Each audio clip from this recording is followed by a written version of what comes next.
नमस्कार, फॉलोअप के इस लाइव में आपका स्वागत है। मैं संजय रंजन हूं और रोजाना की तरह इस चर्चा में शामिल होने के लिए मेरे साथ मनोज पांडे हैं और सनी शरद भी हैं। आज का जो विषय है वो काफ़ी गंभीर है। लाइव का कैप्शन में आप पढ़ पा रहे होंगे। जिस नाम को हमने मेंशन किया है, सरयू राय से संबंधित यह मामला है और जिस पे हम लोग चर्चा करेंगे।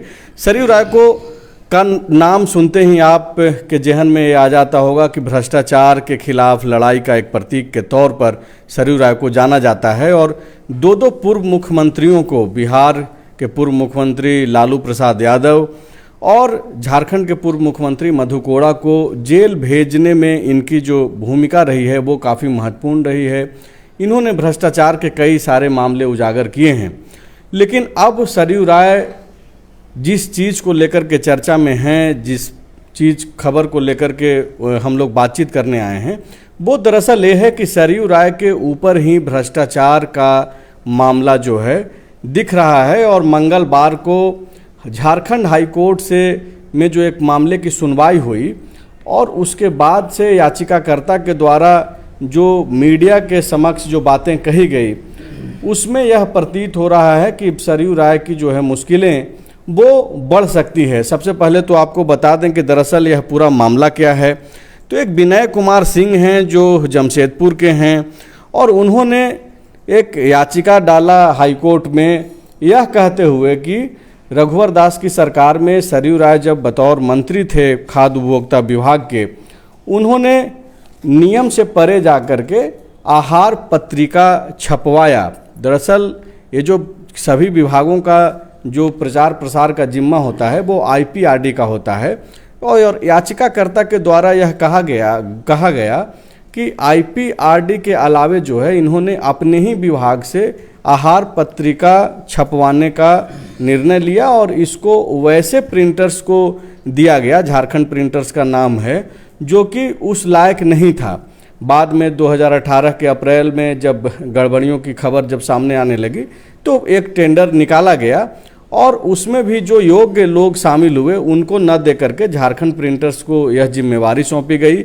और याचिकाकर्ता यह बता रहे हैं कि झारखंड प्रिंटर्स जो है पहले 5000 कॉपी ही छापा करता था और वो भी युगांतर भारती, एक जो मैगजीन है जो कि सरयू राय का ही मैगजीन बताया जाता है, उस मैगजीन को ही वो छापने का काम करता था। उसके अलावा कोई वर्क एक्सपीरियंस नहीं था। ये विनय कुमार सिंह अपने IPIL में जो है वो हाईकोर्ट को बता रहे थे और ये बोल रहे थे कि जो 5000 कॉपी छापा करता था प्रिंटर्स, उसको तकरीबन 3 लाख के आसपास जो है हर महीने कॉपी छापने का जो है ये दिया गया और करोड़ों रुपया का इसमें घोटाले का जो है उन्होंने एक आरोप लगाया है सरयू राय और उनके जो नज़दीकी जो सहयोगी रहे हैं उन लोगों के ऊपर। तो ये दरअसल ये जो मामला, इन चीज़ों पे जो सुनवाई हो रही थी वो क्या है, कल क्या कुछ हुआ हाई कोर्ट में, इन सारे मसलों पे हम लोग बातचीत करेंगे और ये जो याचिकाकर्ता के वकील हैं उनसे भी समझेंगे और सरयू राय और उनके जो नज़दीकी में से जिनका कई लोगों का नाम है उनमें से भी किसी एक को जोड़ने की कोशिश करेंगे। और हाईकोर्ट में निष्पक्षता के साथ क्या कुछ हुआ है, चूँकि एक भ्रम की स्थिति बन गई है जब से ये खबर सामने आई, आज अखबार के जरिए आप लोग पढ़ रहे होंगे। लेकिन सरयू राय का भी उसमें एक बयान है और वो ये बोल रहे हैं कि अभी चूँकि लिखित ऑर्डर जो है वो नहीं पढ़ पाए हैं, उसका कॉपी नहीं मिला है, ऐसे में वो कोई बयान नहीं दे सकते हैं और उनको ये लग रहा है कि याचिकाकर्ता के वकील के द्वारा जो है बेवजह की चीज़ें जो है दूसरे तरीके से परोसी जा रही है और वो ऐसा कुछ है नहीं। तो फिलहाल सबसे पहले तो हम लोग विनोद कुमार साहू जो याचिकाकर्ता के वकील हैं उनसे बातचीत करने की कोशिश करेंगे। जब तक वो जुड़ते नहीं हैं तब तक पांडे जी से मेरा एक सवाल है कि पांडे जी, ये कितना महत्वपूर्ण है खास करके सरयू राय के इमेज को लेकर के, कि जब उनको ये माना जाता है कि भ्रष्टाचार के प्रतीक के तौर पर उनको देखा भी जाता है, अब उन पे जो आरोप लगा है तो इसको कैसे देखा जाना चाहिए? बिल्कुल, अगर उन पे अगर किसी तरीके की उंगली उठ रही है और वो सवाल के घेरे में हैं तो जाहिर तौर पे बात है कि अब उनसे तो सवाल होंगे। लेकिन जो PIL को हमने देखा पढ़ा उसके अनुसार से जिस तरीके से उसके बाद जब कोर्ट में क्या हुआ उस बहस में मैं तो था नहीं, लेकिन वकील ने जिस तरीके से मीडिया में स्टेटमेंट दिया कि कोर्ट ने कहा कि भैया आप इस पे PIL मत कीजिए, FIR कीजिए, ठीक है। तो क्या FIR याचिका FIR कीजिए नहीं, आप FIR के लिए जा सकते हैं, ACB में जाइए। अच्छा। यहाँ पे दर्शकों को एक चीज़ अपडेट ये भी करना होगा कि ACB में ऑलरेडी ये मामला है, सरयू राय से जो ये संबंधित जो आहार पत्रिका का जो मामला है वो 2022 में भी गया, और ACB ने PE दर्ज करने के लिए, आगे की कार्रवाई करने के लिए, जांच करने के लिए बाकायदा मंत्रिमंडल सचिवालय से अनुमति भी मांगी है। लेकिन इसके बीच फिर से अगर हाईकोर्ट के द्वारा ये जो टिप्पणी की गई है कि आप जाइए, आप ये करा सकते हैं, लेकिन एक जो इम्पोर्टेंट चीज़ जो इसमें जो अब तक बताई जा रही है याचिकाकर्ता के वकील के जरिए कि अगर केस दर्ज नहीं होता है तो हाईकोर्ट ने कहा कि फिर आप मेरे पास आइएगा। हाँ, तो अब ये क्या केस दर्ज करने के लिए क्या निगरानी को आदेश दिया गया है, या फिर याचककर्ता को कहा गया कि आप निगरानी में मामला दर्ज करा दीजिए, नहीं होगा तो फिर आइएगा, या फिर कोई और विषय है? वो तो जब ऑर्डर शीट आएगा जैसा वकील बता रहे उसके वकील के जरिए भी जो बताया गया है वो कोई निर्देशित नहीं है। अच्छा। उसमें यह है कि आपको छूट है कि आप जाइए और ACB में आप केस दर्ज कराइए, ठीक है। अगर केस दर्ज नहीं होता है तब मेरे पास आइए। तो ये तो इससे तो इतना स्पष्ट हो जाता है कि अब केस होगा दर्ज। हाँ, क्योंकि याचक जो हैं वो बता रहे हैं कि वो पहले भी निगरानी में गए थे, जब वहाँ उनको सोल्यूशन नहीं मिला तब वो हाई कोर्ट की ओर रुख किए। लेकिन इसमें एक इंटरेस्टिंग बात यह है, जब खाद्य अधिनियम लागू हुआ था उसके दौरान जो बताया गया, PIL में उसका वर्णन है, तो उसकी जानकारी लोगों तक पहुँचे, इसके लिए एक पत्रिका निकालने का विचार हुआ। तो उस पत्रिका को निकालने के लिए विचार हुआ तो नियम ये कहता है कि 1.5 लाख से ऊपर अगर मामला है तो टेंडर नहीं, 15 लाख से ऊपर 15 लाख, सॉरी। तो इसके लिए आपको या तो वित्त विभाग से आप अनुमति लीजिए या फिर कैबिनेट से आप अप्रूवल ले लीजिए। हाँ, लेकिन ये दोनों काम नहीं किया गया, मनोनयन के आधार पे जो है झारखंड प्रिंटर्स को काम दे दिया गया। तो मनोनयन कौन किया, कैबिनेट किया या ये विभाग किया, इनका सरयू राय का जो विभाग था। अच्छा, वो डायरेक्ट किया। तो उसके बाद मुझे जो जानकारी है कि इसका टेंडर भी हुआ था आहार पत्रिका का। ये बाद में टेंडर हुआ। अच्छा, पहले छप हाँ, ये जो याचिकाकर्ता ने जो चीज़ें सौंपी हाईकोर्ट में जब PIL दर्ज किया गया तो उसमें जो चीज़ें सौंपी गई दस्तावेज के तौर पे, उसमें कहा गया कि 2018 के अप्रैल में फिर से किया गया टेंडर। जब विभाग और बाहर में जब ये खबरें, टेंडर उसी को और टेंडर में भी झारखंड प्रिंटर्स को ही दे दिया गया। तो टेंडर्स का जो नियम था उसमें तो कई शर्तें थे कि जो सरकार का काम का अनुभव है, इस तरीके के कई शर्तें थी। तो उन शर्तों का क्या हुआ? क्या कह रहे हैं कि ये जानबूझकर टेंडर उन्हीं को दिया गया? याचिकाकर्ता का ये कहना है। अच्छा, कि उन्हीं को दिया गया। तो अब देखिए, अब कोर्ट का वर्डिक्ट आता है और जो याचक करता है उनका क्या आगे का स्टेप होता है, क्या वो जाते हैं, कोर्ट का वर्डिक्ट वैसा ही है, वो हम जानने का कोशिश। हमारे साथ वरिष्ठ पत्रकार मनोज सिंह जी हैं और पिछले 1.5 दशक से जो है ये कोर्ट बीट की खबरें जो है करते हैं, और इनसे समझना बेहद ज़रूरी है, खास करके जो मामला को लेकर के जो पेचीदगी बढ़ी है। मनोज जी, आपका स्वागत है फॉलोअप के इस लाइव में। धन्यवाद। एक जो सवाल उठ रहा है, ये जो कल एक खबर आई हाईकोर्ट से निकल करके, और उसके बाद सरयू राय जी की जो टिप्पणी है वो भी छपी है अखबारों में, और सरयू राय बता रहे हैं कि अब तक कुछ स्पष्ट नहीं है और याचिकाकर्ता के वकील जो है बेवजह इस तरीके का मिथ्या भाषण दे रहे हैं, और अगर उनका जो आरोप, जो बातें वो बोल रहे हैं, अगर झूठ पाया गया तो वो बार काउंसिल भी जाएंगे और उनके खिलाफ मामला दर्ज कराएंगे। तो ये है क्या? दरअसल आम जनता जो सरयू राय को एक तरीके से भ्रष्टाचार के लड़ाई के विरुद्ध का प्रतीक के तौर पे देखती समझती है, उसके मन में संशय है कि क्या सरयू राय के ऊपर ये जो भ्रष्टाचार का क्या आरोप माना है हाईकोर्ट ने, या फिर इसको लेकर के कुछ और बात है? देखिए, याचिका तो दाखिल की गई जी जी जी, आप बोलिए। उनको आहार पत्रिका देने के लिए। जी जी, हेलो। जी जी, एक हार पत्रिका छपवाने में एलिगेशन है कि इन्होंने बिना टेंडर के यानी सिर्फ मनोनयन के आधार पे कर लिया, जिसमें बहुत फॉर्मेलिटीज होते हैं, आपको पता ही है कि कैबिनेट में जाता है उसके बाद होता है। जो ये विनय सिंह आए थे कोर्ट में, इन्होंने यही एलिगेशन लगाया था कि इन पे आरोप बनता है, तो हम कई अथॉरिटी के पास गए, एसीबी से लेके पुलिस तक, सीएम तक का कंप्लेन किया, लेकिन कुछ सुना नहीं। कोर्ट ने जब इस मामले में सुनवाई हुई तो सिंपल ये डायरेक्शन दिया डिस्पोज ऑफ करते हुए कि अगर आपको एसीबी में जाना चाहिए, अगर आपको लगता है एसीबी को कि इसमें कोई भी इरेगुलरिटी है, अनियमितता है प्रथम दृष्टया, तो एफआईआर दर्ज करेगी और जांच करेगी। ये कोर्ट का डिक्टेशन था, इतना ही पार्ट। हालांकि अभी ये जो पार्ट है जो उनके अधिवक्ता मनोज टंडन वो बता रहे हैं, लेकिन ये पार्ट अभी तक अवेलेबल नहीं है कोर्ट के साइट पे, यानी आदेश अभी बाहर नहीं आया है कि क्या कोर्ट का रिएक्शन था। लेकिन कोर्ट ने ऐसा कुछ नहीं माना कि भ्रष्टाचार ही आएगी, क्योंकि कई एलिगेशन जाते हैं तो कोर्ट डिस्पोज ऑफ करता है उसकी परिस्थितियों को देखते हुए कि आप सक्षम प्राधिकार इसमें वहां पहले जाइए, अगर वहां कुछ नहीं होगा तो आइए। तो इसमें लिबर्टी है जो विनय कुमार सिंह हैं उनको कि आप एसीबी में जाइए, वहां अपने कंप्लेन और दस्तावेज दीजिए जो आप यहाँ कोर्ट में दिए हैं, और उसके आधार पे अगर प्रथम दृष्टया लगता है कि सरयू राय जी के खिलाफ मामला बनता है दस्तावेजों को देखकर, तो पीई दर्ज करिए, उसके बाद जांच करिए। मतलब आप जो बात बोल रहे हैं मनोज जी, उसमें ये दिख रहा है कि हाईकोर्ट ने कोई ऐसी टिप्पणी नहीं की है कि ये भ्रष्टाचार के लायक का मामला है।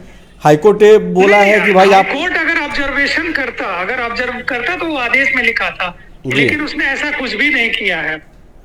लेकिन एक चीज, एक सवाल यहाँ पे ये है मनोज जी कि ऑलरेडी एसीबी में जो है ये मामला है और पी दर्ज करने के लिए अनुमति पहले ही मांगी गई 2022 में ही, ये जो आहार पत्रिका का जो मामला है। और एक मैं खबर पढ़ रहा था कि एसीबी के जो डीजी हैं उन्होंने बाकायदा एक ये किया कि भाई आप जो है इसको लेकर के पी हम लोग दर्ज करने के लिए मंत्रिमंडल सचिवालय से मांग किए हैं कि भाई पी दर्ज करने की अनुमति दी जाए। तो ये तो ऑलरेडी मामला चल रहा है, तो क्या अब यहाँ पे अब सवाल ये बनता है कि ये जो हाईकोर्ट ने कह दिया है कि आप जाइए एसीबी मामला दर्ज कराइए और अगर नहीं होता है तो मेरे पास फिर से आ सकते हैं, तो क्या अब मजबूरी होगी एसीबी की कि भाई मामला दर्ज करना पड़ेगा? देखिए, ये जो आपने बताया बिल्कुल सही है, लेकिन ये मामला थोड़ा सा ट्रिकी इसलिए है कि जो एसीबी में कंप्लेन किया था वो दूसरे व्यक्ति थे और जो कोर्ट पहुंचे हैं वो दूसरे व्यक्ति हैं। बिल्कुल बिल्कुल। तो चूंकि कोर्ट में ये सरकार की ओर से भी ये पक्ष नहीं रखा गया कि ऐसा कोई मामला चल रहा है सरयू राय की तरफ, सरयू राय जी के खिलाफ, ऐसा कोर्ट में भी नहीं बताया गया। लेकिन जो पिटिशनर थे कोर्ट में वो विनय कुमार सिंह, उनका ये कहना था कि भाई ये सारी चीजों को हम अथॉरिटी को अप्रोच कर चुके हैं तब हम आए हैं। उनका ये कहना था कि हमने सारी चीजों को एक्सरसाइज कर लिया है, मतलब सीएम को दे दिया, एडीजी को दे दिया, एसीबी को, सारे को दिया है, जब कार्रवाई नहीं हुई तब हम आए। तब कोर्ट ने कहा कि ठीक है, आपको दस्तावेज पे लगता है कि इसमें मामला बनता है तो आप एसीबी के पास जाइए, क्योंकि एसीबी ही करेगा अगर इस तरह का भ्रष्टाचार का मामला आता है। तो कोर्ट ने कहीं नहीं माना कि भ्रष्टाचार है कि नहीं है, कोई टिप्पणी भी नहीं है, ऑब्जर्वेशन भी नहीं है, क्योंकि अगर ऑब्जर्वेशन होता है तो कोर्ट जनरली अपने आदेश में उसको डिक्टेट करता है।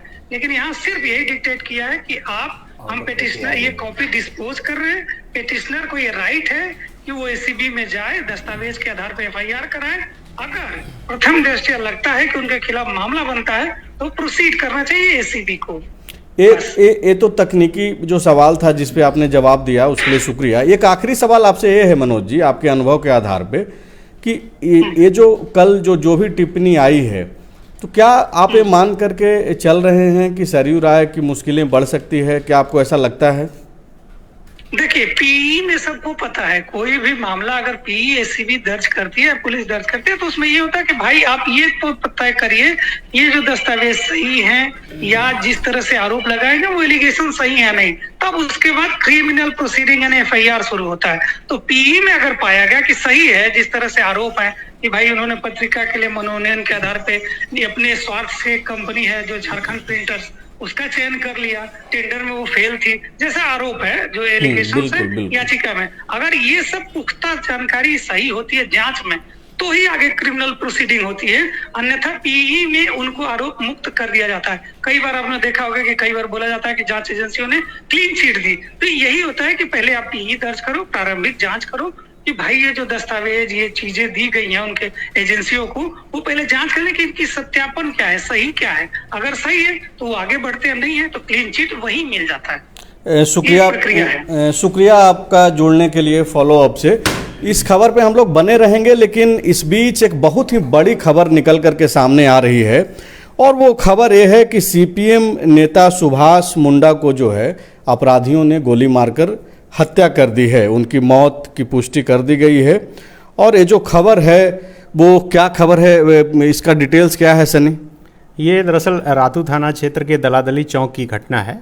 सुभाष मुंडा जो आदिवासी नेता भी हैं, सीपीएम से वो मांडर और हटिया में विधानसभा का चुनाव भी लड़ चुके हैं, और अभी जो जानकारी है उसके अनुसार 7 गोली उन्हें मारी गई है। और जब गोली मारी गई आनंद फानंद में उन्हें हॉस्पिटल ले जाया गया, लेकिन अभी जो जानकारी निकल कर सामने आ रही है कि उनकी मौत हो चुकी है। अब घटना में कौन लोग शामिल हैं नहीं है ये तो आगे पता चलेगा, लेकिन जिस तरह से लगातार एक के बाद एक घटनाएं घट रही है राजधानी रांची में, और आप देख रहे हैं कि बीजेपी के प्रदेश अध्यक्ष बाबूलाल मरांडी जिस तरह से लगातार सवाल खड़े कर रहे हैं। आज भी सुबह सुबह उन्होंने एक ट्वीट किया था कि किस तरह से एक महिला से चैन छीनते ही हुई।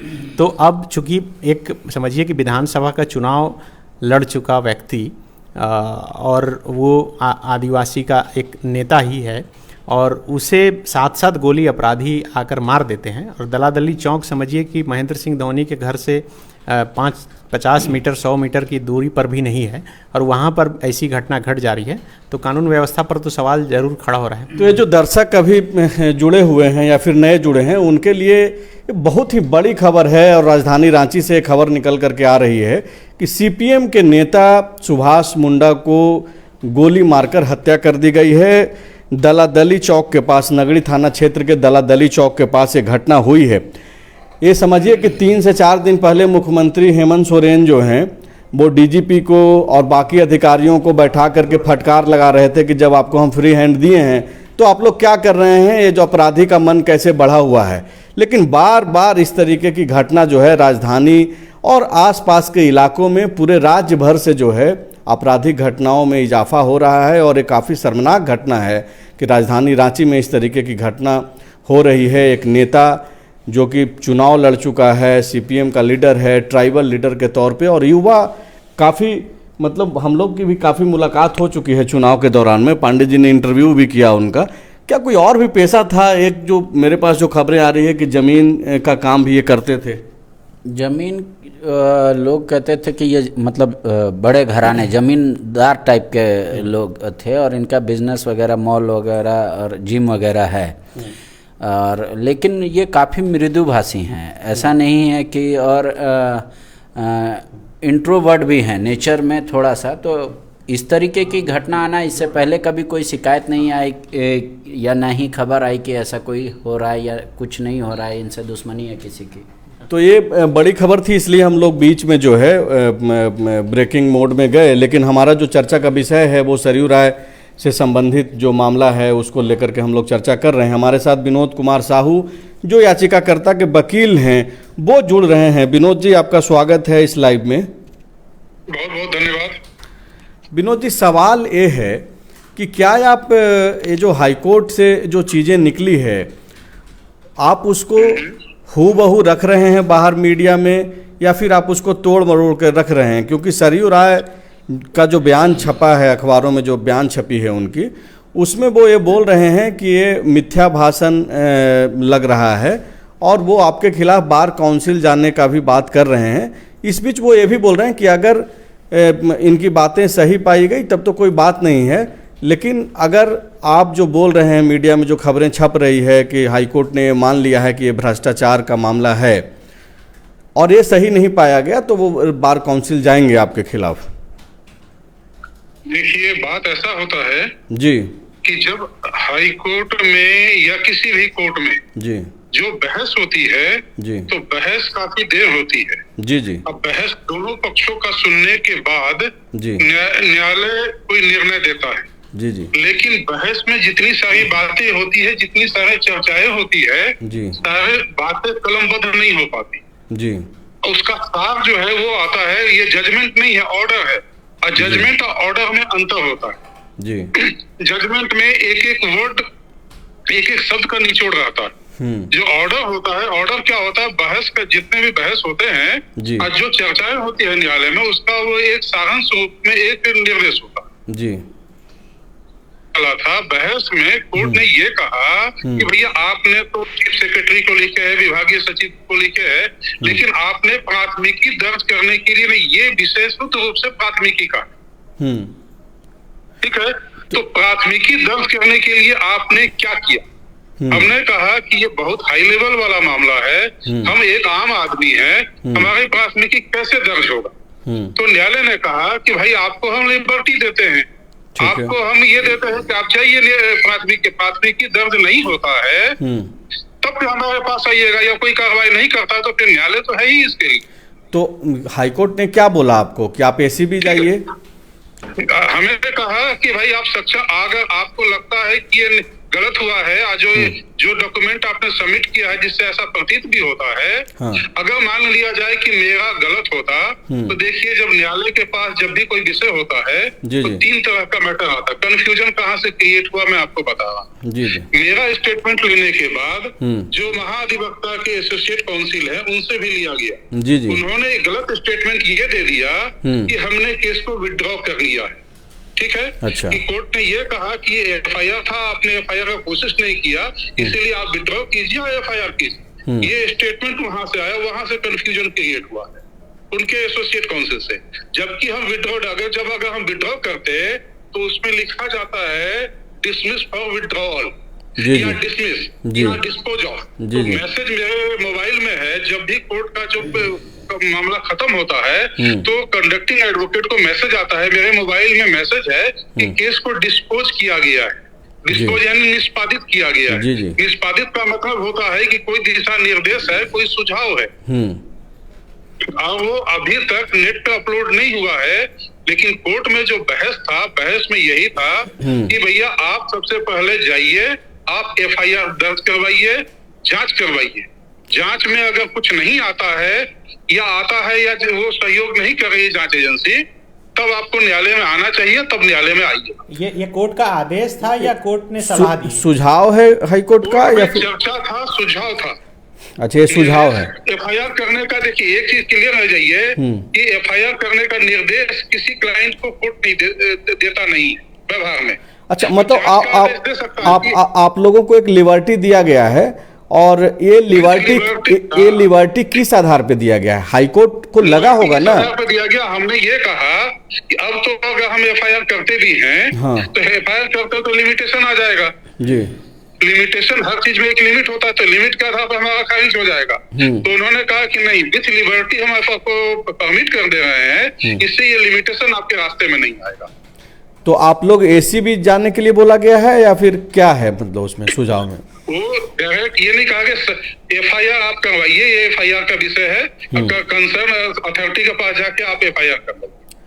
तो राज्य में भ्रष्टाचार जैसे मामलों के लिए जो कंसर्न डिपार्टमेंट है वो तो एसीबी थाना है, हम एसीबी में जाएंगे।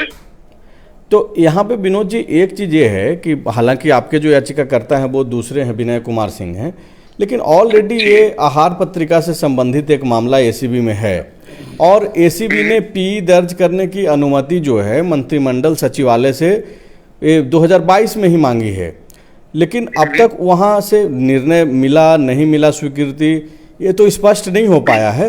लेकिन ऑलरेडी जब वहाँ पे है तो अब जब आप लोग जाएंगे, नहीं है, एक बाबा कंप्यूटर वाला भी मामला हमने सप्लीमेंट्री डाल के ऐड किया जी। युगांतर भारती से रिलेटेड मैटर भी हमने उसमें डाला है। केवल एक मैटर नहीं है उनका बहुत सारा मैटर, कुछ एक नियुक्ति वाला मामला भी है, वो भी हमने डाला है। तो आप लोग एसीबी जाएंगे अब? हाँ, एसीबी हम जाएंगे। तो ये आपको क्या लग रहा है कि ये सरयू राय जी पे तो हमेशा लोग भरोसा करता है कि भाई वो भ्रष्टाचार की लड़ाई लड़ते हैं, ऑलरेडी 2 पूर्व मुख्यमंत्रियों को उन्होंने जेल भेजा, कई सारे मामलों का उजागर भी किया है। बात ऐसा है, अभी तक किसी ने उनके ऊपर पलटवार नहीं किया है। इसीलिए वो ऐसा कर रहे हैं। तो ये पलटवार है या फिर ऑलरेडी भ्रष्टाचार नहीं, आपको ये दिखा? पलटवार नहीं है, ये भ्रष्टाचार है भाई। हमारे साथ तो कुछ हुआ ही नहीं है। हमारा मेरे क्लाइंट का उनसे पहले से कहां से कोई राइवल है? कोई तो लड़ाई नहीं, कोई न झगड़ा, न कोई राजनीतिक द्वेष है, कुछ नहीं है। आपका क्लाइंट जमशेदपुर से हैं, आपके जो क्लाइंट हैं वो जमशेदपुर से ही हैं। जमशेदपुर से उन्हीं के विधानसभा के उनके मतदाता हैं।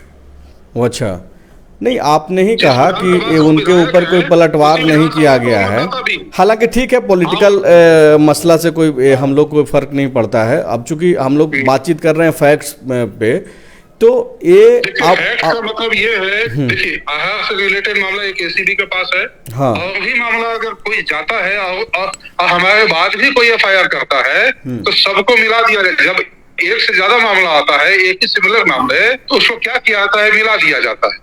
अच्छा, एक सवाल जो है वो ये है कि जैसे कि एसीबी ने ऑलरेडी पी दर्ज करने की अनुमति मांगी है मंत्रिमंडल सचिवालय से, तो ठीक है, वो अभी उस मसले का कहाँ पे क्या चल रहा है वो तो दूसरा सवाल है।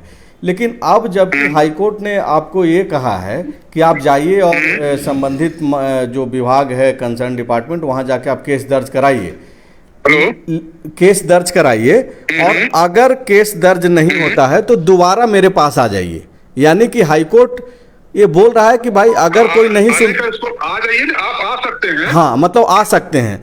तो इसका मतलब तो यही है कि अब एसीबी को तो लेना होगा ना इस मामले को। बिल्कुल, अब चूंकि न्यायालय में ये मामला आ चुका है, विथ लिबर्टी हमको डायरेक्शन मिला है, विथ लिबर्टी। हाँ। विथ लिबर्टी का मतलब ये है अगर हम चाहें तो नहीं भी करें। हाँ बिल्कुल बिल्कुल, इसीलिए तो मैंने इस शब्द का प्रयोग भी किया कि लिबर्टी देते हुए आपको बोला गया। मेरे मुवक्किल की इच्छा के ऊपर है कि हम वो आदेश अलग चीज होता है, विथ लिबर्टी जो डायरेक्शन होता है वो अलग चीज होता है। मतलब आप केस कर भी सकते हैं, नहीं भी कर सकते हैं, इसीलिए तो मैंने लिबर्टी शब्द का प्रयोग किया कि एक लिबर्टी दिया है आपको।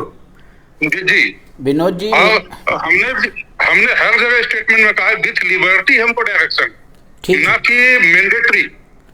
ठीक है, मैं विनोद जी, मेरा सवाल ये है कि आप कह रहे थे कि आहार के अलावा युगांतर और ट्रांसफर, क्या वो मामले भी इसमें अटैच थे आपके इस पीआईएल में या फिर कोई और था मुद्दा? नहीं, जैसे देखिए जब हमने पहली बार 2021 में फाइल किया था, हाँ। उस वक्त केवल और केवल आहार वाला मामला था। ठीक है। उसके बाद फिर हम लोगों को सूचना अधिकार अधिनियम का प्रयोग करने के बाद कुछ मामले और हमको मिले। ठीक है, किससे तो संबंधित? सप्लीमेंट्री बात, हाँ, तो बाद में हमने सप्लीमेंट्री दाखिल करके उनको भी जोड़ने का हमने न्यायालय में आग्रह किया था। अच्छा, तो आपने वो क्या मामला का टीआई में मिला जिसको आपने सप्लीमेंट्री में डाला? एक तो समझ में आ रहा है कि आप आहार को लेकर गए, आहार पत्रिका को। दूसरा देखिए बाबा कंप्यूटर के द्वारा प्रिंटिंग, और दूसरा क्या था कि एक फोन वाला मामला था कि जो जानकारी उनका मंत्रालय जो काम करता है उसकी, जैसे सरकार की योजनाएं, कभी कभी आप फोन, हाँ, वॉइस SMS भेजने का, वॉइस मैसेज, हाँ, सरकार का भेजना, हाँ, उनके मंत्रालय के द्वारा वॉइस मैसेज का भी था। तो सरकार जो भेजती थी तो 8 पैसे 9 पैसे, इनका वाला मामला है 84 पैसे 85 पैसे। हाँ। और ये सब काम ऐसे को दिया गया जो उनके पीए से रिलेटेड। अच्छा, तो कुछ है मामला जो है पूरा अभी हम विस्तार से आपको अभी नहीं बता सके, हाँ, क्योंकि एविडेंस खत्म करने के भी जो सक्षम लोग वो भी हो सकता है। बहुत सारा एविडेंस है जो कि हम उस पर लाएंगे, हमने कोर्ट में ये बात कहा। अच्छा, मतलब तो आपको डर भी है कि अगर सारे मामले जो उस याचिका से जुड़ा हुआ है, अगर उसको हम सार्वजनिक करेंगे तो उसको खत्म भी किया जा सकता है? जी हाँ, वो जिस नेचर के लोग हैं, कुछ भी असंभव नहीं है। तो नियुक्ति का क्या मुद्दा? आपने कहा कि नियुक्ति से भी जुड़ा कुछ मुद्दा है। नियुक्ति का मुद्दा है, अब उसका अभी हम पूरे उस पर हम अभी रेडी नहीं है। उसका हमने लिया था, अभी मुझे याद नहीं है पूरी तरह। मैं फिर उसको अगले सेशन में मैं बताऊंगा उसका नियुक्ति का मामला। एक नियुक्ति का मामला है कि जो नियमों से हटकर उन्होंने नियुक्ति किया था, ये ब्लॉक में जो सप्लाई ऑफिसर्स होते हैं उसका। ये मामला धनबाद के शायद टुंडी का है। सुनील शंकर की नियुक्ति का मामला था। सुनील शंकर का नियुक्ति का मामला, जी हाँ। अच्छा, ये जो लिबर्टी आपको मिला है, लिबर्टी के साथ जो सुझाव मिला है हाई कोर्ट से, तो सरयू राय जैसा जो व्यक्तित्व है, क्या आप लोगों की कुछ वार्ता की भी कोशिश हुई है कि भाई आप लोग ऐसा क्यों कर रहे हैं, या फिर आप लोगों ने कोई बातचीत करने की कोशिश की? देखिए, मुझे जहाँ तक जानकारी है, हमने तो अपने तरफ से कोई कोशिश नहीं की है एज ए अधिवक्ता। और रह गए मेरे मुवक्किल जो विनय कुमार सिंह है, उनके पास भी या उनके तरफ से भी ऐसी कोई बातचीत की पहल की मुझे कोई जानकारी नहीं। तो शुक्रिया आपका विनोद जी, और आप लाइव से जुड़े, समय दिए, इसके लिए बहुत बहुत शुक्रिया आपका। तो ये विनोद कुमार साहू थे, याचिकाकर्ता के वकील, और इन्हीं के बयान के बाद से जो है सरयू राय ने जो बयान दिया, और उस पर हम लोग चर्चा कर रहे हैं कि आखिर है क्या। लेकिन मनोज सिंह जो एक्सपर्ट के तौर पे वरिष्ठ पत्रकार जुड़े थे, जो कि यह स्पष्ट कर रहे हैं कि अब एसीबी में जो जाने का सुझाव दिया गया है, हालांकि ये लिबर्टी है इन लोगों के साथ कि ये लोग जा भी सकते हैं और नहीं भी जा सकते हैं। ये चूँकि ये वकील साहब बोल रहे थे कि सिर्फ ये आहार पत्रिका वाला मामला नहीं है, और भी कई मामले हैं। तो आपको याद होगा कि जब ये खबर अखबारों में प्रकाशित हुई थी कि एसीबी ने मंत्रिमंडल सचिवालय से यह कहा है कि इस पर मामले की पी दर्ज करने की अनुमति दी जाए, उस समय अखबारों में जो खबरें प्रकाशित हुई थी उसमें 4 आरोप मुख्य रूप से प्रकाशित हुई थी। संक्षेप में अगर कहें तो हम बता दें। बिल्कुल बता दीजिए। इसमें देखिए, आरोप जो नंबर 1 लगाया गया था वो ये था कि युगांतर भारती नामक संस्था के नाम पर की गई अनियमितता और भ्रष्टाचार,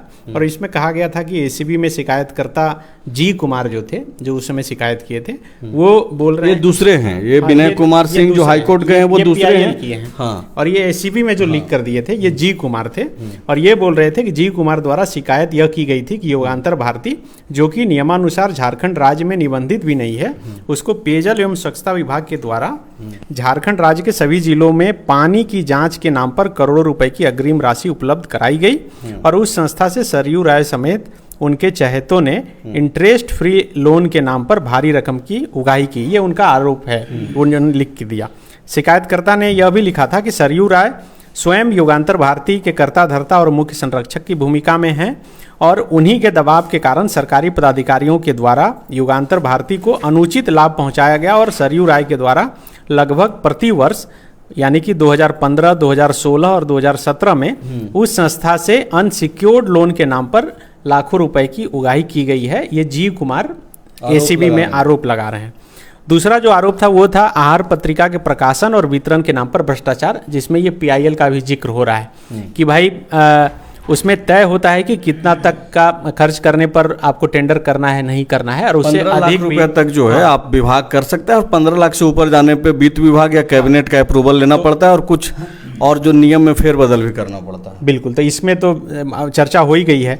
जो तीसरा आरोप था वो आरोप ये था कि बाबा कंप्यूटर को 8 गुना अधिक दर पर निविदा देकर अवधि विस्तार देते हुए लाभ पहुंचाने का मामला। इसमें आरोप ये था कि आरोप के अनुसार 2016 में सरयू राय के खाद्य आपूर्ति विभाग द्वारा अनाधिकृत रूप से टेलीफोन के माध्यम से लाभुकों तथा विभागीय संवाद पहुंचाने के लिए रांची के बाबा कंप्यूटर को काम दिया गया, और एक कॉल का रेट 10 पैसा होता है, परंतु बाबा कंप्यूटर के माध्यम से एक कॉल का दर 81 पैसा निर्धारित किया गया। इस प्रकार बाबा कंप्यूटर को दिया गया कार्य बाजार दर से एवं सरकार द्वारा निर्धारित दर से 8 गुना अधिक था। इस प्रकार भारी पैमाने पर भ्रष्टाचार किया गया। ये जी कुमार एसीबी में लिख कर दे रहे हैं, आरोप लगा रहे हैं। चौथा जो आरोप है, जिसकी नियुक्ति का भी जिक्र किया जा रहा था, वो आरोप है सुनील शंकर की अवैध नियुक्ति से में संलिप्तता। यहाँ पे आनंद कुमार जो सरयू राय के साथ उनके सहयोगी के तौर पे काम कर रहे थे उस वक्त, वो इस लाइव सेशन में जुड़ रहे हैं। सर, आपका स्वागत है फॉलोअप के इस लाइव में। जी जी, धन्यवाद।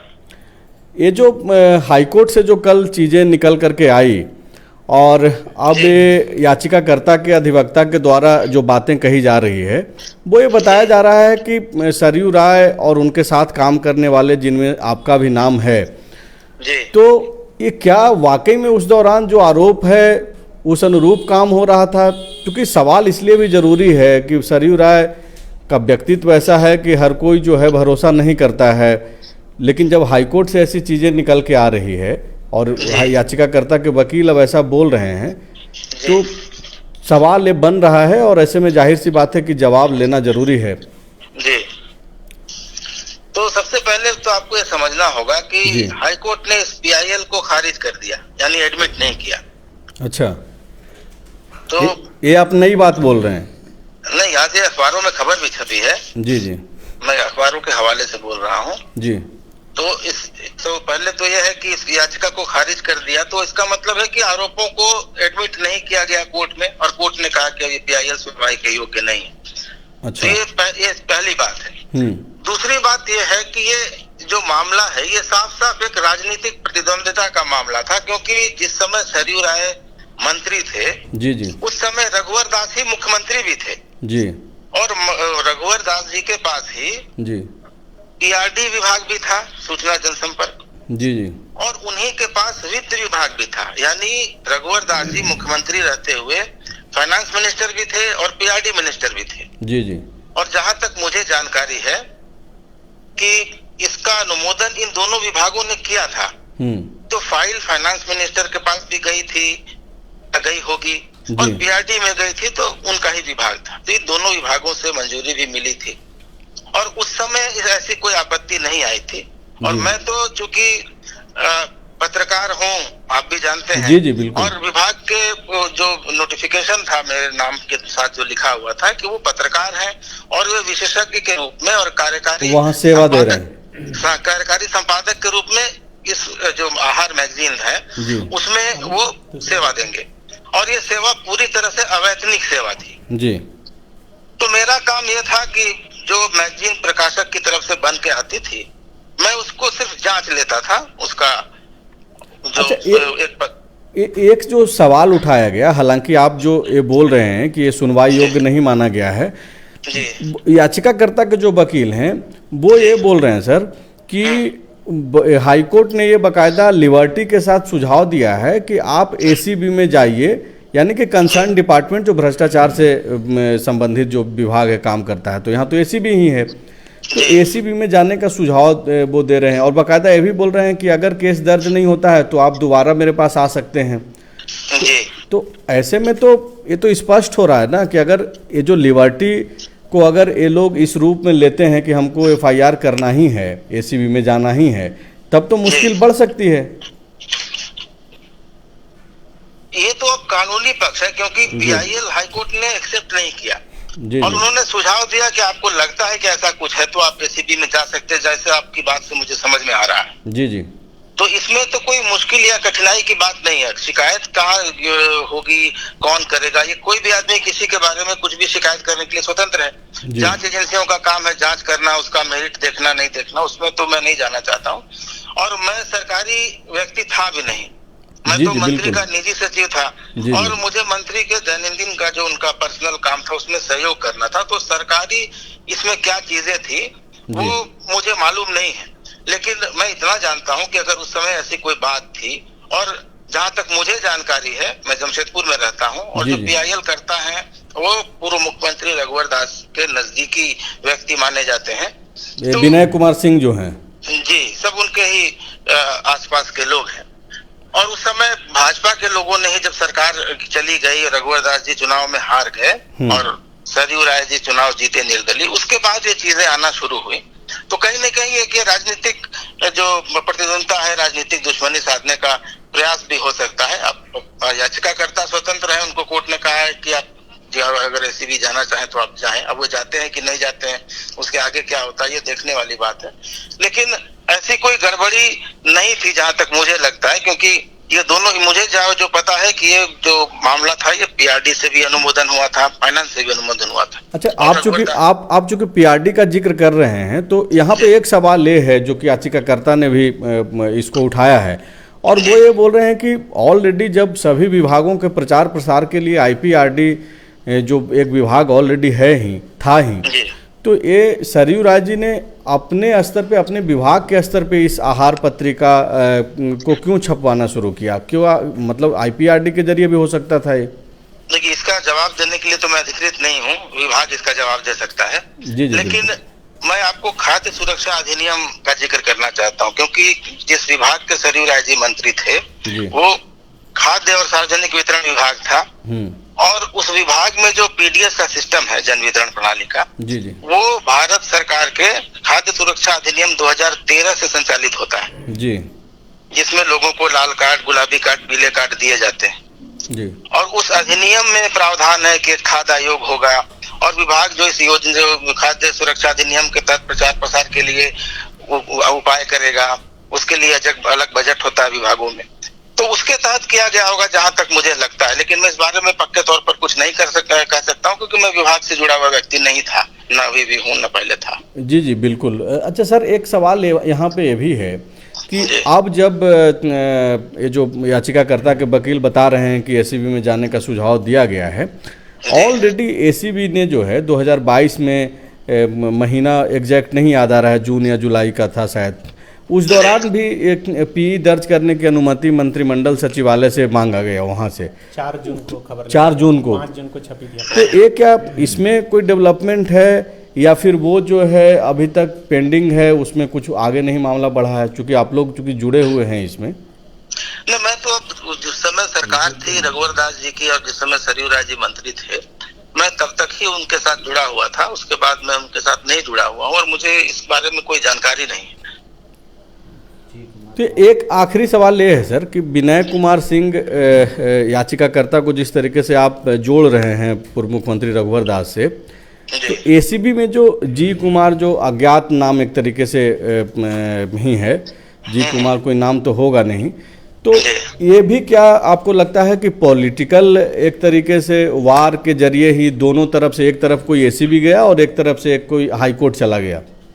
जी जी बिल्कुल वही बात है। और दूसरा है कि एसीबी किसी फर्जी व्यक्ति की शिकायत पर जांच नहीं कर सकती है।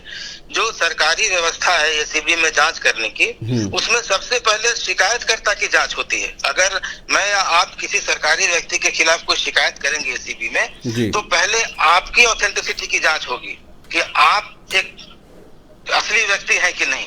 आपसे आधार कार्ड मांगा जाएगा, आपसे पैन कार्ड मांगा जाएगा, आपकी पूरी आइडेंटिटी की जांच होगी और सत्यापित हो जाएगा कि ये व्यक्ति असली है, फर्जी नहीं है, तब वो शिकायत आगे बढ़ती है, जहाँ तक मुझे जानकारी है। लेकिन सर वो तो एसीबी ने इतना तो जांच कर लिया होगा कि शिकायतकर्ता कौन है, तभी तो मंत्रिमंडल विभाग से मांगा गया था कि पी दर्ज करने की अनुमति दी जाए।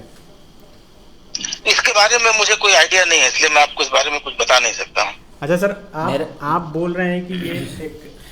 आनंद जी, मेरा एक आखिरी सवाल ही होगा संभवतः कि ये तो ठीक है, जांच होगा, एफआईआर होगा, जो होगा सो होगा, कितना डेंट हुआ इससे सरयू राय जी का कैरेक्टर? मुझे नहीं लगता है, क्योंकि आरोप, देखिए राजनीति में आरोप लगते हैं, सभी पर लगते हैं, तो मुझे नहीं लगता अगर आरोप प्रमाणित होते या उन पर कुछ जांच होने के बाद कुछ साबित होता तो कुछ होता। राजनीति में तो कोई भी किसी पर कुछ भी आरोप लगा सकता है, तो आरोप लगाने से मुझे नहीं लगता कि किसी की छवि पर कोई डेंट पड़ता है। वहाँ के वोटरों में कोई फर्क पड़ेगा क्योंकि वो नए सीट से जीत कर आए हैं? मुझे ऐसा नहीं लगता है, क्योंकि जिस क्षेत्र का जो जनप्रतिनिधि होता है, जनता उसको नजदीक से देखती है, उसके काम को देखती है, उस पर लगे आरोपों को नहीं देखती है। और सरयू राय सार्वजनिक जीवन में लंबे समय से हैं, जमशेदपुर से उन्होंने 3 चुनाव जीते हैं, तो मुझे नहीं लगता कि सिर्फ आरोपों से या कुछ ऐसी खबरों से उनकी छवि पर कोई खास असर पड़ने वाला है। अच्छा सर, एक सवाल ये भी है कि ठीक है कि इसमें दम है या फिर नहीं है, लेकिन सरयू राय का जो इमेज है वो, मतलब सरयू राय एक तरीके से इसलिए देखे जाते हैं कि भाई ये भ्रष्टाचार के खिलाफ लड़ाई लड़ने वाला एक हीरो है, नायक है। पिछले चुनाव में भी इसका काफ़ी उनको बेनिफिट्स मिला और मुख्यमंत्री तक को उन्होंने चुनाव में हरा दिया। तो अब उन पे जब आरोप लगा है तो इसका स्वागत भी कर सकते हैं कि ठीक है भाई, जांच करा लीजिए, एसीबी से करा लीजिए या फिर कोई और से जांच करा लीजिए। ये तो हम लोगों ने खबरों में पढ़ा है। उन्होंने तो जब पहली बार आरोप लगा था उस समय ही उन्होंने एक वीडियो जारी किया था जिसमें कहा था कि मैं खुद मांग करता हूं कि जांच करा लीजिए। उन्होंने कहा था कि मैं तो प्रधानमंत्री और गृह मंत्री से भी कहता हूं कि आप जांच करा लीजिए।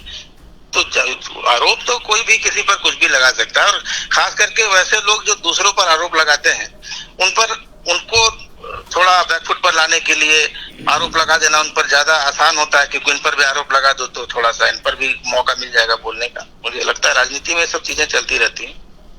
अच्छा सर, एक सीधा सवाल ये है कि आपने कहा कि जैसे जी कुमार और विनय कुमार सिंह दोनों किसी पॉलिटिकल पार्टी या किसी व्यक्ति से जुड़े हुए हैं और इसलिए ऐसा पॉलिटिकल एक रिवेंज का मामला है। क्योंकि कल आपने देखा होगा कि कैबिनेट से एक फैसला लिया गया कि रघुवर सरकार के 5 मंत्रियों की जांच के लिए जो है पी दर्ज करने का आदेश कैबिनेट से हो गया, सहमति मिल गया।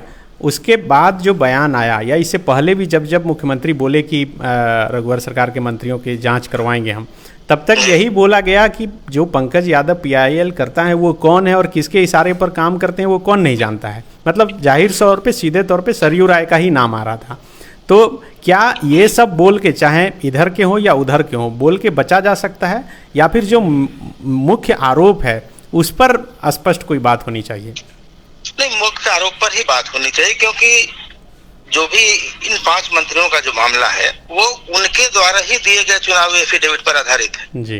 ये कोई ऐसा मामला नहीं है कि कोई कहीं से कागज लेके आया और उसने बता दिया। ये इन लोगों ने खुद अपना चुनावी हलफनामा भरा है। 2014 में जो हलफनामा भरा, 2019 में जो हलफनामा नहीं, भरा, तो उसमें जो अंतर आ रहा है। इसमें तो सवाल, चूंकि हम लोग डाइवर्ट हो रहे हैं, लेकिन फिर भी इसमें तो सवाल यही उठ रहा है कि भाई सिलेक्टिव किया गया। आप देखिए कि 198% नीलकंठ सिंह मुंडा का पैसा बढ़ा, उसे संपत्ति बढ़ी, उससे उनका नाम जोड़ा गया। 245% हेमंत सोरेन का पैसा बढ़ा, उनका नहीं जोड़ा गया। सरयू राय की संपत्ति 2005 में 30 लाख थी, 2019 में बढ़कर करीब 4.5 करोड़ हो गई, उनका नाम नहीं जोड़ा गया। ये सेलेक्टिव किया गया, इसीलिए शायद सवाल खड़ा हो रहा है। ये हो सकता है, सवाल तो खड़े किए ही जा सकते हैं, और जो भी याचिका करता है उसका कुछ ना कुछ मकसद होगा। हाँ। या उनको लगता होगा कि भाई इन्हीं लोगों पर मुकदमा करना चाहिए। वो तो याचिकाकर्ता के ऊपर डिपेंड करता है ना कि वो किन पर मुकदमा करना चाहता है। वो तो कोई ऐसा तो नहीं है कि उसको ऐसा कोई बाउंडेशन है कि आप इन लोगों पर सब पर करिए या तो किसी पर मत करिए। कुल मिलाकर के अगर फैक्ट्स है तो उस पर बात होनी चाहिए और उसी पे जांच होनी चाहिए। बाकी का जो बातचीत है वो बयानों तक ही। बिल्कुल, आरोप भी लगते हैं तो आरोपों की जांच होनी चाहिए, ताकि जो अगर जो आदमी दागदार है जिन्होंने गड़बड़ी की है तो पकड़ में आए, और अगर उन्होंने कोई गड़बड़ी नहीं करता है, विराग है, तो भी जांच में साबित हो जाएगा कि वो विराग है। जांच तो होनी चाहिए, आरोप अगर लगते हैं तो उसकी जांच होनी चाहिए। शुक्रिया सर, आपने समय दिया। इस लाइव में काफ़ी महत्वपूर्ण था कि आपका भी बातचीत हो आपसे, तो शुक्रिया आपका। आनंद कुमार जी थे, वरिष्ठ पत्रकार हैं, और सरयू राय जब रघुवर दास की सरकार में मंत्री थे तो उनके निजी सहायक के तौर पे थे, और चूंकि इन सारे प्रकरण में इनका भी नाम जोड़ा गया है तो ऐसे में ज़रूरी था कि इनका भी एक पक्ष हम लोग लें और दर्शकों तक जो है वो पहुंचाएं। पांडे जी, सवाल वही कि भले ही दोनों तरफ से बातचीत की जा रही है, अलग अलग मामलों को लेकर के अपने हिसाब से लोग जो है बातचीत अपना पक्ष रख देते हैं, लेकिन सरयू राय जैसे व्यक्ति के लिए तो एक पॉलिटिकल डेंट तो होगा ही। नहीं, उनके जब निजी सहायक बतौर बहुत अच्छी तरीके से जानते हैं और वो वरिष्ठ पत्रकार भी हैं, वो कह रहे कि वोटरों पे कोई फर्क नहीं पड़ता, क्योंकि लोग उनको तो उनका मानना है ना, वो तो आप अच्छी बात ही करेंगे। नहीं, ये सामान्य तौर पे है। भ्रष्टाचार के आरोप लगने के बावजूद हमारे नेता कई बार चुनाव जीत कर आए हैं, तो क्या माना जाए उनका डेंट हुआ? ऐसा नहीं होता है। वोटरों का मिजाज ही तय करता है कि वो नेता को किस हद तक चाहते हैं या करते हैं। अगर मान लीजिए कई ऐसे उदाहरण हैं जो कई नेता जेल भी गए हैं, फिर आए, फिर चुनाव लड़े, फिर जीते, तो वोटरों पे ये बहुत ज़्यादा तो फर्क मेरे हिसाब से नहीं पड़ता। हाँ, लेकिन ये सवाल और चर्चा का विषय जरूर बनता है जब भी कोई मामला सामने आता है। तो लाइव काफ़ी लंबा हो गया है, हम लोग अब आखिर में कुछ सवाल ले लेंगे दर्शकों का, क्योंकि काफ़ी देर हो जाने की वजह से पिछले 1-2 दिन से जो है हम लोग सवाल नहीं ले पा रहे थे। दर्शकों का कोई सवाल है सनी? सवाल तो अभी वैसा कुछ आया नहीं है। अच्छा, सत्य प्रकाश सिन्हा जी लिख रहे हैं कि आनंद जी के बातों से स्पष्ट है कि मामला राय वर्सेस दास के बीच है, फिर एक बार घमासान होना तय है। ये तो पॉलिटिकल जो आप सवाल उठाए भी कि भाई 5 पूर्व मंत्रियों का जो मामला था उसको सरयू राय जी से जोड़ करके देखा जा रहा है कि उन्होंने अपने एक आदमी के जरिए जो है इस मामले को ये किया, और अब इसको इस तरीके से देखा जा रहा है। तो ये पॉलिटिकल लड़ाई तो चलती रहेगी, लेकिन जो आरोप है और अब जब ये बोल दिया गया है कि भाई आप जाइए एसीबी में और अपना मामला दर्ज कराइए, हालांकि ये ऐसा कोई ज़रूरी नहीं है कि याचिकाकर्ता को जाना ही है, ये लिबर्टी है कि आप जा भी सकते हैं, नहीं भी जा सकते। अगर आपकी इच्छा है कि नहीं भाई आगे लड़ाई नहीं लड़नी है तो आप पीछे हट जाइए, और नहीं तो अगर आपको लगता है कि लड़ाई लड़नी है तो आप जाइए एसीबी में। और आपके जाने के बाद भी अगर एसीबी नहीं सुनता है, केस दर्ज नहीं करता है, तो आप मेरे पास आ सकते हैं। बिल्कुल, देखिए ये तो चूँकि अभी जो वकील हैं वो अपीलकर्ता के वकील की बात हम लोग कर रहे हैं, और चूँकि कोर्ट के जो रिपोर्टर थे उन्होंने भी अपना पक्ष रखा और उन्होंने बताया कि एक्चुअली हुआ क्या था। तो सबको इंतज़ार है कि आखिर कोर्ट का जो आदेश है उसकी कॉपी है वो आ जाए, उसके बाद फिर इस पर बात करना ठीक रहेगा। लेकिन कल सरयू राय जी के तरफ से एक प्रेस विज्ञप्ति भी जारी इस संबंध में किया गया था, और उसमें उन्होंने बताया था कि उनको भी टीवी चैनलों की तरफ से ये सूचना मिली। वो प्रेस रिलीज भी हम एक बार कहें तो पढ़ देते हैं, एक बार अंत में पढ़ ही दीजिए। सरयू राय जी ने कल जैसे ही ये खबर चूँकि दोपहर से ही निकलकर सामने आ गई थी, उसके बाद उनके तरफ से एक प्रेस रिलीज जारी किया गया और ये बताया गया कि ग्वाला बस्ती टेल्को जमशेदपुर के विनय कुमार सिंह ने मुझ पर मंत्री रहते किए गए भ्रष्टाचार की जांच के लिए एक पीआईएल झारखंड हाईकोर्ट में दायर किया था। कोर्ट ने आज इसकी सुनवाई की। माननीय मुख्य न्यायाधीश के कोर्ट ने याचिका सुनवाई के लिए स्वीकार नहीं किया, इसे निष्पादित कर दिया। प्रार्थी को इसे उचित फोरम पर उठाने के लिए कहा। कोर्ट ने निर्णय की व्याख्या सरकार के वकील और प्रार्थी के वकील अलग अलग कर रहे हैं। ये बता रहे हैं कि दोनों भाई इसका अलग अलग व्याख्या कर रहे हैं। सरकार के वकील का कहना है कि कोर्ट ने याचिका को वापस लिया, मानकर निष्पादित कर दिया। प्रार्थी के वकील कह रहे हैं कि कोर्ट ने भ्रष्टाचार मानकर मेरे ऊपर एफआईआर करने का निर्देश दिया है और याचिका निष्पादित कर दिया है। दोनों के वक्तव्य टीवी चैनलों पर आ रहे हैं। मैं कोर्ट का लिखित निर्णय का इंतजार कर रहा हूं। लिखित निर्णय से पता चलेगा कि सरकार के वकील का कहना सही है या प्रार्थी के वकील का। पर इतना तो सही है कि कोर्ट ने याचिका का निष्पादन कर दिया। इसकी सुनवाई कोर्ट अब नहीं करेगा। प्रार्थी ने याचिका में कोर्ट से जो मांग की होगी, कोर्ट ने उस पर आगे सुनवाई करना मंजूर नहीं किया, यानी प्रार्थी की याचिका खारिज हो गई। ये सरयू राय बोल रहे हैं। यदि कोर्ट ने मेरे ऊपर यानी कि सरयू राय के ऊपर एफआईआर करने का निर्देश दिया होगा, जैसा कि प्रार्थी के वकील टीवी चैनल पर कह रहे हैं, तब तो कोई बात नहीं। पर यदि यह बात झूठ निकली तो मैं प्रार्थी के वकील के विरुद्ध मिथ्या भाषण करने और लोगों को गुमराह करने के लिए राज्य बार काउंसिल में शिकायत दर्ज करूंगा। ये सरयू राय की प्रेस विज्ञप्ति कल 7:40 पर शाम पर जारी की गई। इसका जिक्र हम लोगों ने किया भी था। एक सवाल राकेश रोशन हैं, इनके कई सारा पोस्ट अभी मैं देख रहा था, वो दिखता है कि ये यूपीए मतलब आज का जो इंडिया हो गया है उसके समर्थक के तौर पे हैं। ये सवाल एक कर रहे हैं कि सरयू राय जी को सभी चाणक्य बोलते हैं, पर मैं नहीं मानता हूँ, आपका क्या मानना है? साथ ही साथ जोड़ते हैं कि क्या झारखंड में झारखंडी नेता की कमी है? यहाँ बिहारी नेता आकर सिर्फ लूटने का काम करते हैं, और अगर डेवलपमेंट करना है तो बिहार क्यों नहीं चले जाते? मेन सवाल इनका यही है कि ये चाणक्य नहीं मानते हैं सरयू राय जी को, और ये पूछ रहे हैं कि आपका क्या मानना है। तो पांडे जी, आपका क्या मानना है? ये स्वतंत्र हैं, ये मान कुछ भी मान सकते हैं। हाँ, ये स्वतंत्र है, अपना कुछ भी मान सकते हैं। दूसरी बात इन्होंने कही कि भाई बिहार के नेता क्यों आते हैं, तो उसके लिए कॉन्स्टिट्यूशनल अमेंडमेंट करना होगा, या फिर जो वोटर हैं उनको तय करना होगा कि क्या वो करते हैं। आप चाणक्य मत मानिए, और मैं भी नहीं मान रहा हूँ चाणक्य, लेकिन इस बात को तो मानना पड़ेगा कि उन्होंने मुख्यमंत्री रघुवर दास को हराया है, तो कुछ तो बात है उनमें। दो पूर्व मुख्यमंत्रियों को उन्होंने जेल भी भेजा है। लेकिन अब चूंकि उनके ऊपर आरोप लगा है और इस तरीके की बातें उनसे जुड़ी हुई है, तो ज़रूरी है कि हम लोग इन सब चीज़ों पे चर्चा करें।